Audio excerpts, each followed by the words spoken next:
In Soma, your character sits down in a machine to scan his brain and wakes up in a derelict station under the sea. There are killer robots on the loose. The player wonders what the heck is going on. He looks down at his hands and everything seems normal. But then later we meet an injured robot who thinks he's a crew member. He says he sees himself as a normal human, and that the crew will project their minds into the bodies of machines in order to accomplish more complicated work. One wonders if the player is even human anymore, and if the violent robots are remnants of those who mind-hopped, got stuck, and eventually lost their identity. There's also an alien-like pulsating life form, and I wonder what that has to do with what went wrong. In the short time I spent with Soma, I appreciate the ideas the game is playing with and the questions it has me asking. I spent far too much time at the start of the game in my apartment interacting with the physics engine, opening and closing doors and drawers, picking up items, placing them back, and throwing them. It's a robust system, and I wonder if it would be greatly enhanced in the jump to virtual reality. It would also be an additional meta layer on top of the game's plot, if the player does end up being a brain projected into a body that is not his own. Longtime viewers of the channel will know that I do not do well with horror games.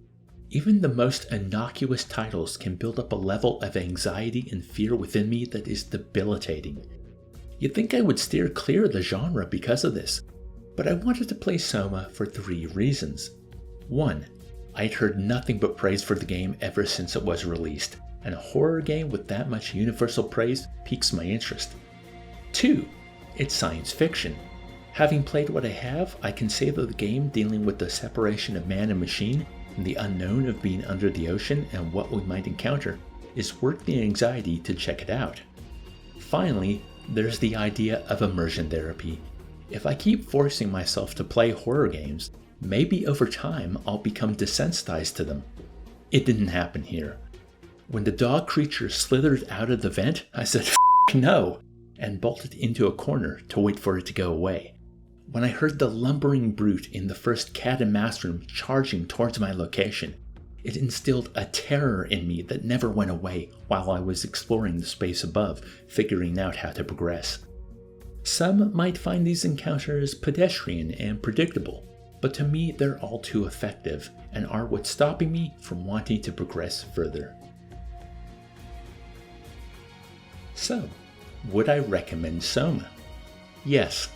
I don't think I can continue with the game, but if you haven't played it, you like science fiction, and you don't mind horror in your video games, I think you'll enjoy yourself. I know there's an easy mode where the monsters can't hurt me, but the fact that there are monsters, and the game does such a great job of creating an oppressive atmosphere, means that I doubt I'd be able to play long enough to enjoy the answers to the questions posed. In the novel Brave New World, Soma is a drug that calms the user, blisses them out, and makes life more bearable. So far, this Soma is having the opposite effect. Oh, Brave New World indeed.